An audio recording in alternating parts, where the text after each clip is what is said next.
Okay, so in this video, I'm going to go over the first problem from the third problem set of David Tong's lecture notes. So in this one, we're just proving that our gamma matrices and the chiral representation satisfy this anti-commutation relation.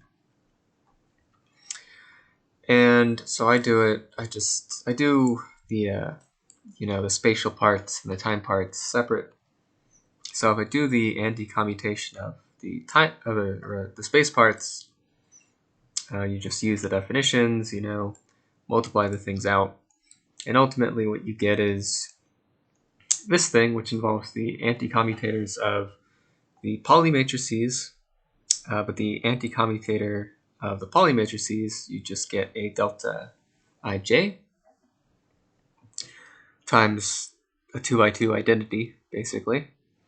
And then so delta ij here is just a number that is common to all the elements here, so I can just factor that number out.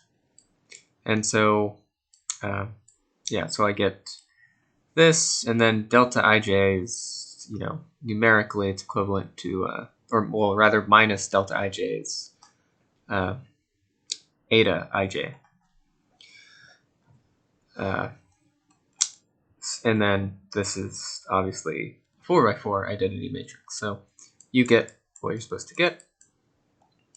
But then you still have to do the, the zero component. So if I take the anti-commutator of gamma 0 itself, that's just gamma 0 squared plus gamma 0 squared. And we already have said before that gamma 0 squared is identity.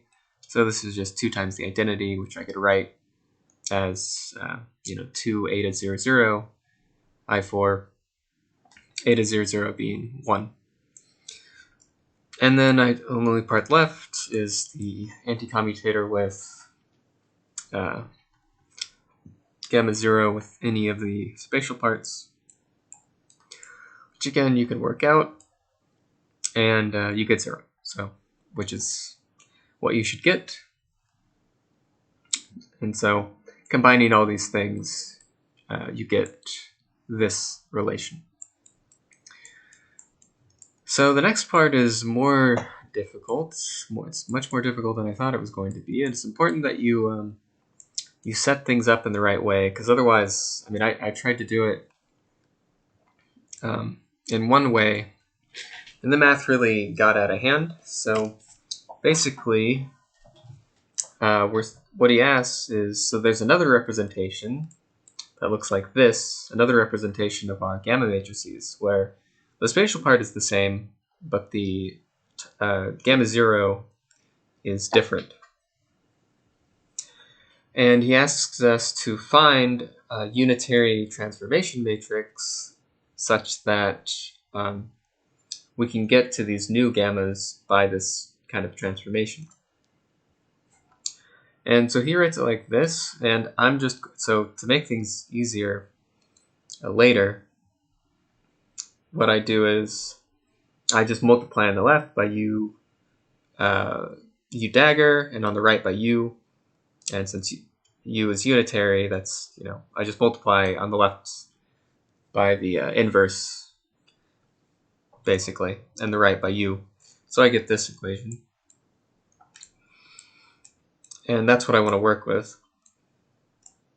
And so this, again, it's unitary. And what I'm going to do is I'm going to write u dagger, as a general, well, I guess I'm assuming that it's a 4x4 matrix, but I'm assuming that it's blocky, and it must be, because these are, block diagonal, and I don't know if this is it's block off diagonal, I guess, but we can write, so A, B, C, D are all 2x2 matrices. And then U will be this, so U dagger, so I take the Hermitian conjugate of this, and so I transpose and take the Hermitian conjugate of all of the elements. And so that's that, and with that we can start, well, the first thing we can do is we basically can use all of these equations as constraints to find out what A, B, C, and D are. And so the first constraint we're going to look at is the one that says that U is unitary. So if U is unitary, then if I do this this thing here, multiplication, that I should get the 4x4 identity, which I can write like this. So I get, if you multiply these things out, you get this thing, and this leads to 4 equations, but the off-diagonal ones are just the Hermitian conjugate of each other, so they're not independent, so I get 3 equations. So AA dagger plus BB dagger is I2, and then CC dagger plus DD dagger is I2, and this one. So I get these 3 relations, and that's all we can do with that for now. Now we're going to look at the zero component, or the time component, of this transformation. So if we plug in 0 for this, we'll get U dagger acting on gamma prime 0 equal times U is equal to gamma 0, which will end up being this. And yeah, so I get that. And now you just multiply everything through on the right, and that will again lead to, so I have this equals this, so I again get 3 independent equations that look like this. So A dagger equals BB dagger, CC dagger equals DD dagger, and this one.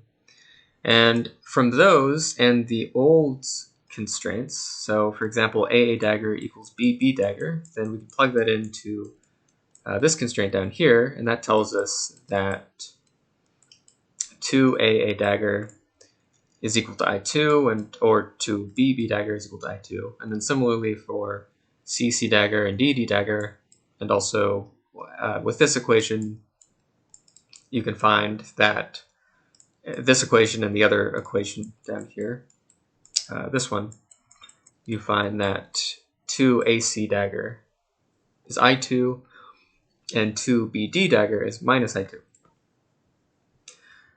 So what you can find from all of this is, if we look at one of these equations, or for example the C1, if I write 2CC dagger as square root of 2C times square root of 2C dagger, that's I2, which means the square root of 2 times C is a unitary matrix.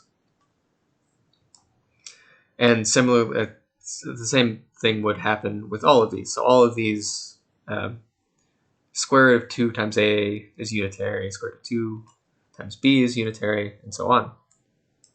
So with that knowledge, what you can do is take this equation, the 2AC dagger equals I2, and again write that as square root of 2A times square root of 2C dagger equals I2. And then now that we know that this is unitary, this is going to be equal to the inverse.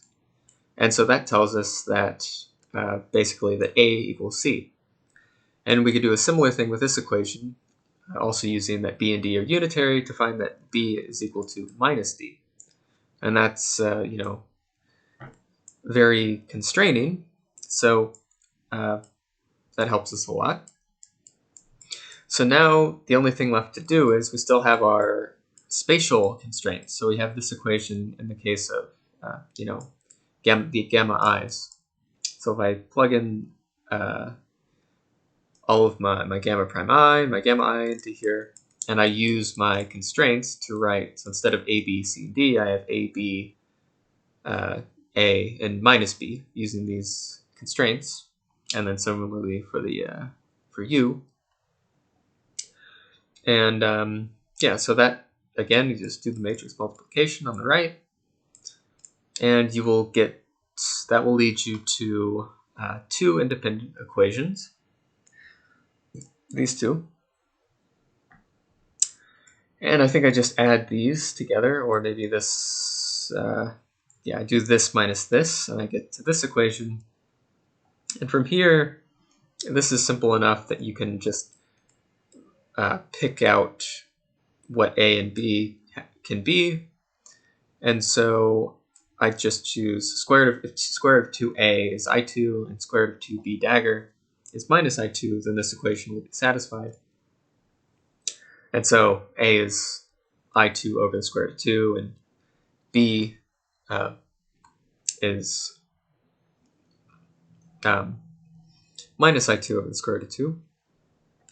And that's all we need. So now we can write down what, remember U dagger I wrote as A, B, C, D. So if we plug all those things in for U dagger, we get this. And then U will just be the Hermitian conjugate of that.